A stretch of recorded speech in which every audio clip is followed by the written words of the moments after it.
அதிகாரத்தில் இருப்பவர்கள் பொதுமக்களிடம் எப்படி நடந்து கொள்ள வேண்டும், எதிர்கட்சிகளிடம் எப்படி நடந்து கொள்ள வேண்டும், வணிகர்களிடம் எப்படி நடந்து கொள்ள வேண்டும் என்று குறைந்தபட்ச நாகரிகம் கூட இல்லாமல் இப்படி செய்திருப்பது எல்லோரையும் வருத்தத்துக்குரிய ஆகியிருக்கிறது. இதை காங்கிரஸ் பேரியக்கம் வன்மையாக கண்டிக்கிறது. அவர் என்ன பாதகம் செய்தார், என்ன தவறாக கேள்வி கேட்டார், ஜிஎஸ்டி உடைய கூட்டம், அந்த ஜிஎஸ்டி கூட்டத்தில் என்ன நிறை குறைகள் இருக்கின்றன அதை தீர்ப்பதற்கான கூட்டம். அவர்களே சொல்லுகிறார்கள் 3 டெஸ்க் ஜிஎஸ்டி அதிகாரிகளை வைத்து நாங்கள் கருத்து கேட்க சொல்லி இருக்கிறோம், குறைகள் இருந்தால் கேட்டறியலாம் என்று சொல்லி இருக்கிறோம் என்று அவர்களுடைய ஸ்டேட்மெண்ட்ல சொல்லுவது. அந்த கூட்டத்தில் தான் அவர் தன்னுடைய குறைகளை சொல்லி இருக்கிறார். இதுல என்ன பாதகம் இருக்கிறது? கோவை மாவட்டம் என்றாலே, கோயம்புத்தூர் என்றாலே சிறிய குழந்தைகளை கூட வாங்க போக என்று அழைக்கின்ற பண்புள்ள மண் இந்த மண். எல்லோருக்கும் மரியாதையை சொல்லிக் கொடுக்கின்ற மண் கோயம்புத்தூர் மண். இந்த மண்ணில இப்படிப்பட்ட ஒரு அநாகரிக செயல் நடந்திருப்பதை நாங்கள் வன்மையாக கண்டிக்கிறோம். இது அன்னபூர்ணா ஹோட்டல் விடுதியின் உரிமையாளர் என்பதற்காக அல்ல. யாரையும் இப்படி அதிகாரத்தில் உள்ளவர்கள் அதிகார தோரணையில் மிரட்டுவதும் மன்னிப்பு கேட்க வைப்பதும் அதை கேட்டதை பொதுவெளியில வெளியிடுவதும் வன்மையாக கண்டிக்கத்தக்க. இல்ல, நான் கேட்கிறேங்க, அன்னபூர்ணா ஹோட்டலுடைய உரிமையாளர் சீனிவாசன் அவர்கள் கேட்டால் தவறு. இதே நிதின் கட்காரி அவர்கள், அவங்க அமைச்சர்கள் இருக்கிற கேபினெட் அமைச்சர், அவர் ஒரு கடிதம் எழுதுறார் நிதி அமைச்சருக்கு. அதுல எவ்வளவு கிண்டல் இருக்கு, அதுல எவ்வளவு கேலி இருக்கு, அதுல எவ்வளவு கண்டன குரல்கள் இருக்கின்றன. என்ன எழுதினார் அவர்? உயிர் காக்கும் பொருட்களுக்கு மருத்துவமனையில் உள்நோயாளியாக ஐசியூல இருக்கின்ற நோயாளிகளுக்கு உபயோகப்படுத்த மருந்துகளுக்கும் உபகரணங்களுக்கும் ஜிஎஸ்டியை விதிக்கிறீர்களே, இதை உடனே அகற்றுங்கள் என்று கடிதம் எழுதினார். அவர்கிட்ட இது மாதிரி கோயம்புத்தூர் சட்டமன்ற உறுப்பினரும் நிதி அமைச்சரும் ஒரு ஹோட்டல் அறையில உட்காந்து அவரை வர சொல்லுங்க, கூனி குறுகி சார்ந்து உட்காராம கூட நுனி நாற்காலியில் உட்கார்ந்து கொண்டு என்னை மன்னித்து விடுங்கள் அவர் கேட்பாரா? அவரை கேட்க வைக்க முடியுமா இவங்க? அதுக்கு கேட்ட பேர் அதை வீடியோ எடுத்து வெளியில பொதுவெளியில வெளியிடுவாங்களா? அப்ப நிதின் கட்காரிக்கு ஒரு நியாயம், அன்னபூர்ணா ஹோட்டல் உரிமையாளர் திரு சீனிவாசனுக்கு ஒரு நியாயமா? இத அம்மா வானதி சீனிவாசன் கிட்ட கேளுங்க, நிதின் கட்காரி என்ன கடிதம் எழுதினார். அப்ப நிதின் கட்காரி விமர்சனம் செய்ததை விட அன்னபூர்ணா ஹோட்டல் உரிமையாளர் விமர்சனம் செஞ்சிட்டாரா?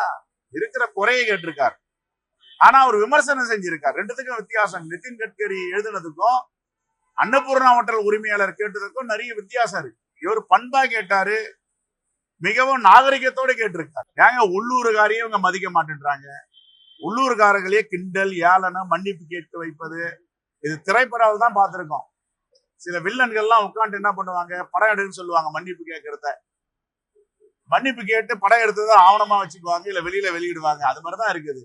தலைவர் ராகுல் காந்தி பத்திரிகையாளர்கள் கேட்கும் பொழுது அங்க இருக்கிற ஜேர்னலிஸ்டுகள், அங்க இருக்கின்ற மாணவர்கள் கேட்கிற கேள்விக்கு பதில் சொன்னார். இது அமெரிக்காவுக்கும் உருத்தம். எங்கள் தேசத்தில் இப்படி சீனா ஆக்கிரமணம் செய்திருக்கிறத, உங்கள் நாட்டில் ஆக்கிரமணம் செய்திருந்தால் நீங்கள் விட்டு விடுவீர்களா என்று கேட்கிறார். என்ன கருத்து இருக்குதுல்ல? அது அவர் கேட்க கூடாது. அங்க இருந்தாங்க பாருங்க 2 அம்மையார், அவங்க மன்னிப்பு கேட்கணும். அவர் தான் இந்த நாட்டிலேயே தேசத்திலே இல்லையே, நாடு விட்டு நாடு கடந்து போயிருக்காரு. அவரு கேட்டு என்ன பிரயோஜனம்?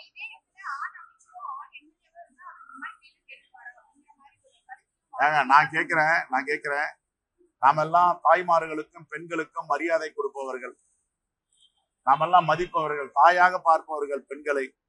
நம்ம வீட்டு தாய் ஒரு ஆம்பளை இப்படி உட்கார வச்சு ஒரு சாஞ்சு கூட உட்கார முடியல, அவரு பயபக்தியோட உட்காந்துருக்காரு, எழுந்து நிக்கிறாரு.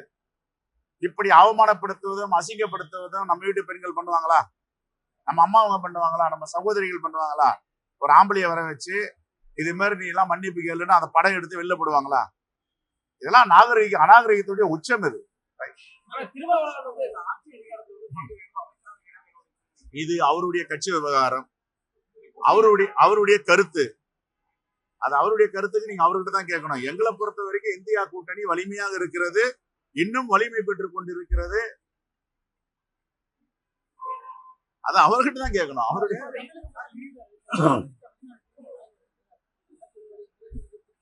இன்று வரவேற்று அறிக்கை கொடுத்திருக்கோம். உங்கெல்லாம் வந்திருக்கோம். காலையில 11:30 மணிக்கு கொடுத்துட்டோம். ஏறக்குறைய 8,000 கோடி கிட்ட வெளிநாட்டு முதலீடுகளை ஈர்த்து வருகிறார். இந்தியாவில் முதன்மை மாநிலமாக கொண்டு செல்வதற்கு எல்லா முயற்சியும் எடுத்து வருகிறார். அவருக்கு வாழ்த்து சொல்லி இருக்கிறோம். 1 டிரில்லியன் பொருளாதாரத்தை நோக்கி தமிழ்நாடு வளர்ந்து கொண்டிருக்கிறது.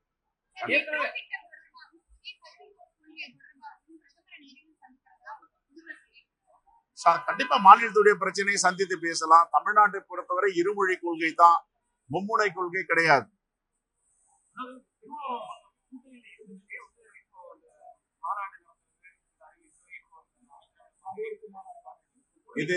இது இந்தியா கூட்டணி என்பது ஒரு மிகப்பெரிய மகா சமுத்திரம். இந்த சமுத்திரையில் சில சில அலைகள் அடைக்கதான் செய்யும். அது கடைசியில ஒழிஞ்சிடும். Right, thank you. அதான் அவருடைய கட்சி, அவருடைய பார்வை, அவருக்கு உரிமை இருக்கு, கூப்பிடுறாரு. காங்கிரஸ் பொறுத்த வரைக்கும் நாங்க இன்டாக்டா இருக்கிறோம். திராவிட முன்னேற்ற கழகம் காங்கிரஸ்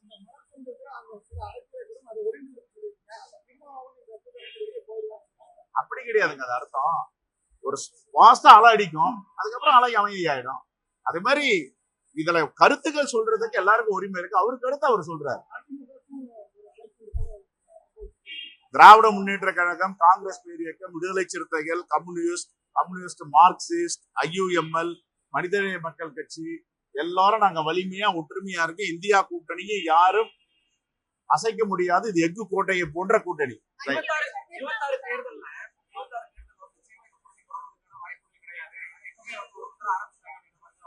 100% இந்த கூட்டணி தொடரும். இது வலிமையான கூட்டணி.